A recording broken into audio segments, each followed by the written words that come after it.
Yes, I'm talking about Swift. They keep making fun of Ripple and XRP.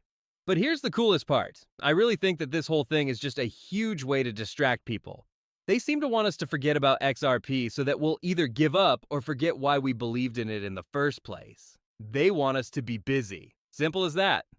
What do you know? This is the most important red flag you'll see with any big invention in history.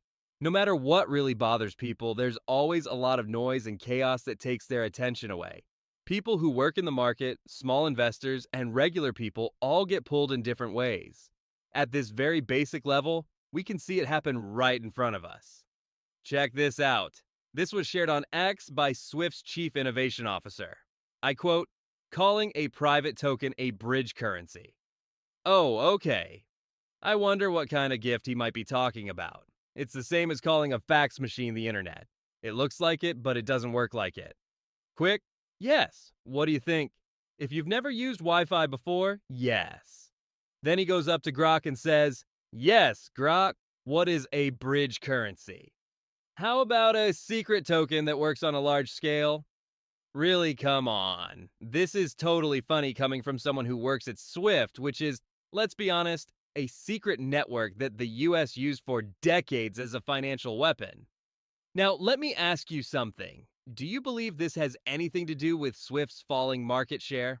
Could it have something to do with the fact that everyone is moving away from Swift? We all know that Swift was used to put sanctions on Russia, and the BRICS countries have been moving away from both Swift and the US dollar ever since.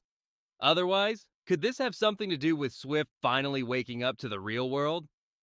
That stablecoins, blockchain technology, and distributed ledger technology can do everything Swift can do, but better. I find it funny that blockchain investors, Ripple, or the XRP community aren't even the ones starting this talk. Not at all. This is straight from Swift's chief innovation manager. They are the ones who brought it up. Let's go back to June. Brad Garlinghouse, CEO of Ripple, made a big guess. He said that XRP could get 14% of all the Swift transactions in the world. That's right. He has a lot of faith in XRP's future role in international money transfers. In the next 5 years, he thinks the token could handle 14% of all the work that Swift does. This is what he said. Today, Swift has two parts: messages and cash flow. Banks are in charge of liquidity. I believe in wealth more than I believe in the message. It is good for XRP if you drive all the capital. I'll say 14% for 5 years. I'm sure you've seen this video clip before. We've all heard it more than once. Now, though, things get really interesting. Something did happen around the time Brad said that idea. The number of transactions on Swift's cross-border payment network dropped by 15% in July of this year.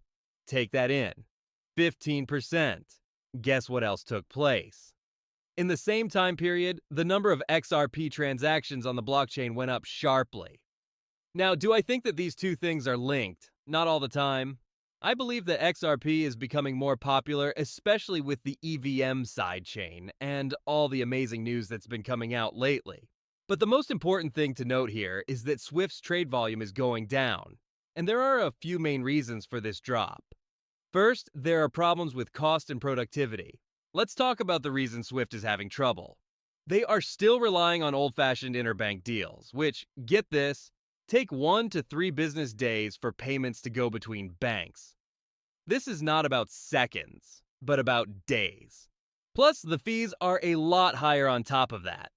In this age of fast digital payments, Swift's lack of speed is becoming more and more clear. Seeing someone try to win a Formula One race with a horse and buggy is crazy. There's more, though. The world economy was unclear in the first half of 2025, monetary policy change, and geopolitical tensions rose. All of this has made people less sure about using standard cross-border payments. Both businesses and people are looking for better options. The third reason is that competition is getting tougher. New cross-border payment options are becoming available, such as Ripple and Visa B2B Link, and are becoming more popular. A lot of small and medium-sized agencies are switching to these cheaper options. When you look at it all together, it's clear that is losing the lead. The thing is, Swift knows it. They are worried. Actually, don't do that. They're paying close attention to what's going on in crypto, and they need to be. As I've said many times before, it's easy at this point. Do something or you'll die. That's why Swift just said they'll be using Bitcoin technology. They finally made the change because they knew they couldn't stay the same. They would have died if they didn't change. Let me repeat that though. They're going to die. They just lost 15% of the business they did. This will only get worse because every country besides the US is starting to understand that the US has turned Swift into a weapon. But let's go back to what Swift's top innovation officer said because this is very interesting. He's saying that XRP is pretty much a private currency. In this case, Panos Mekkas, co-founder of Anodos Finance on the XRP system, gave the best answer. And he said, Tom is right on. What do you know? I agree. One thing he's right about. It's impossible for a private token to be a bridge exchange or be used for payment or settlement. Never. That also doesn't work for a private network with permissions, like the one Swift is trying to make. Tom is wrong about this, though. A global public digital currency like XRP and a decentralized technology like the XRP ledger that doesn't need approval to use. Okay, that's a whole different story.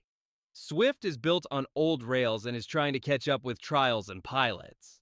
For more than 10 years, XRP has been settling deals in 3 seconds flat. That's right, over 10 years. The fact that Swift's controlled sandbox can't compete with a global, open, decentralized network is really a shame. This is also 100% true. Yes? Take a look at what Swift has done over the last few years. They've been trying to do everything they can with blockchain, and almost every move they've made has failed. Do you remember how Swift wanted to make their own secret token? They really tried to make something other than XRP. Also, guess what? Have you heard about that ticket lately? Number. That's why it failed so badly. It was a yard with walls. With this new trial they're pushing, Swift is building yet another walled garden. But this is what's really funny. The critic is Swift himself, who says, oh, calling a private token a bridge currency. But besides XRP,